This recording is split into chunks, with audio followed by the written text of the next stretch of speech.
Aşgabatly ýaş Lukman Kasymberdi Garaýew 2-nji dekabrda azatlyk bilen gürüňdüşlükde öz ýagdaýlarynyň ýerbe-ýerdigine habar berdi hem de özüniň izerlenýändigini tasdiklamady. Ondan ozal Garaýewyň tanışlary we dostlary Türkmen News nesrine Garaýewyň tas bir ay bäri özleri bilen habarlaşmaýandygyny aýtdylar we munuň bilen baglylykda aladalaryny beýan etdiler. Ýatlatsak 21-nji oktýabrda azatlyk Kasymberdiňiň öz jynsy ury barada aýdan hatlaryna esaslanyp maglumat çap edipdi. Bu maglumatyň çap edilmeginden soň azatlygy ma'lum bolşuny görä, onu polisiýa bölümine çağırdylar we şondan soň 10 günden gowrak wagtyň dowamında ol barada hiç zat ma'lum bolmady.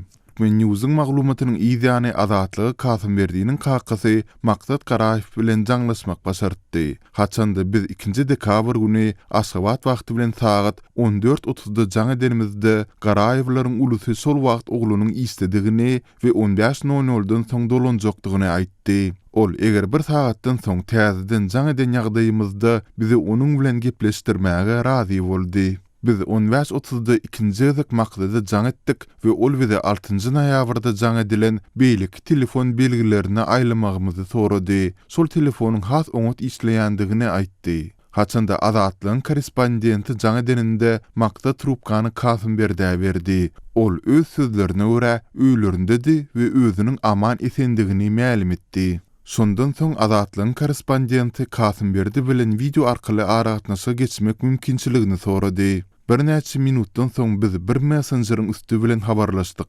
Kasymberdi özüniň öýdüdigini görkezdi. Jaýda özünden başga kakasy, ejesi, kiçi uýasy, ýene-de bir erkek adam bardy. Ol erkek adamy garyndaş diýip tanışdyrdylar. Gürüňdeşligimiziň tutuş dowamında olar Kasymberdiňiň ýanynda boldular we bize onuň bilen ikçak gepleşmäge mümkinçilik bolmady. Bir näçe telefonyň ekranynda garyndaşyň ýüzi görünüp gitdi. Kasymberdi geçen wagtyň dowamında öz ýagdaýlarynyň mydama ýer bolandygyny öňe sürdi. Ol işe gidip gelýärdi we onuň durmuşy dowam edýärdi. Soňra ýanyndakylaryň urukdurmagy bilen ol şu wagt içinde özü barada ýazylan zatlaryň ählisiniň ýalandygyny aýtdy.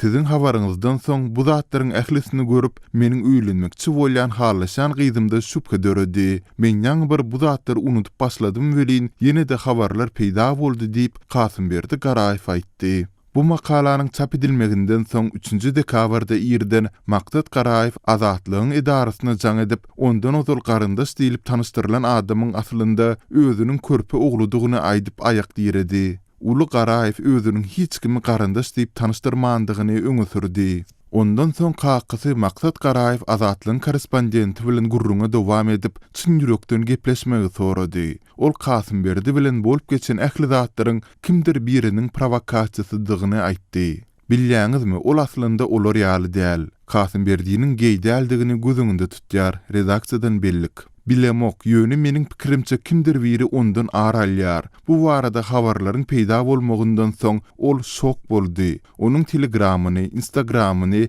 we Facebookyny döwüpdirler. Şeýdibem onuň adyndan hat uradyp başlapdyrlar diýip Maksat Garaýew aýtdy.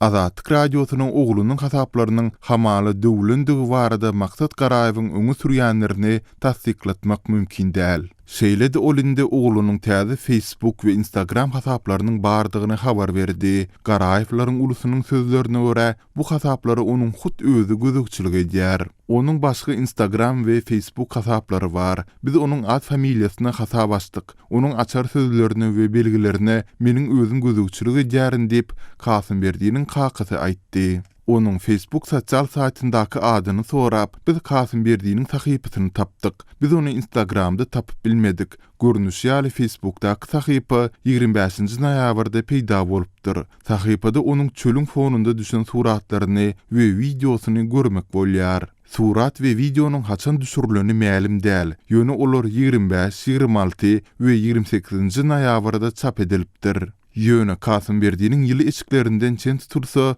olar güz gyş mewsüminde düşürilipdir. Biziň gürüňdeşligimizden bir näçe saat geçenden soň Kasymberdiňiň Facebook sahypasynda täze suratlar çap edildi. Ýatlatda Kasımberdiýini goramak üçin geçirilen halkara kampaniýanyň ideýany ol 6-njy noýabrda Azatlyk bilen habarlaşypdy. Ondan ozal ol barada 21-nji oktýabrda maglumatyň çap edilmeginden bir näçe gün soň ol polisiýa çağıryldy we onuň bilen ara gatnaşyp gitdi. Sonda LGBT hukuklary boýunça guramalar, hukuk goraýjy guramalar we Ýewropaly siýasatçylar Türkmen hökümetinden onuň nirededigini aýdyňlaşdyrmagy, egerde ol tutuklukda bolsa, onuň destine boşadylmagyny talap edip çykyş etdiler. 6-njy noýabrda Türkmenistanyň prezidenti Gurbanuly Berdimuhammedowyň Italiýa sapar eden güni täsirli Italian senatory Monika Cirinna Türkmen delegasiýasy bilen geçiriljek duşlukda resmi Rimi onuň ykbalyna alada bildirmäge çağırdy. Azatlyga Kasımberdiýiniň 6-njy noýabrda peýda bolmagyndan soň azyndan 14-nji noýabra çelini işe gatnandygyny Lukmanyň islan kardiologiýa merkezine ýakyn çeşmeleriň üstü bilen tasdiklatmak başardy. Sondan soňky 2 hepdäniň dowamynda biziň çeşmelerimiz ony kardiologiýa merkeziniň binasynda görmedi. Biz beýlik çeşmelerden hem onuň ykbaly barada garşylykly maglumatlary, sultanda onuň öý tutuklygynda bolmagynyň mümkindigi we ol barada derňegin geçirilýändigi ýaly düzgülmeýän maglumatlary edindik. Ýöne bu maglumatlary biz garaşsyz çeşmelere tasdikladyp bilmedik.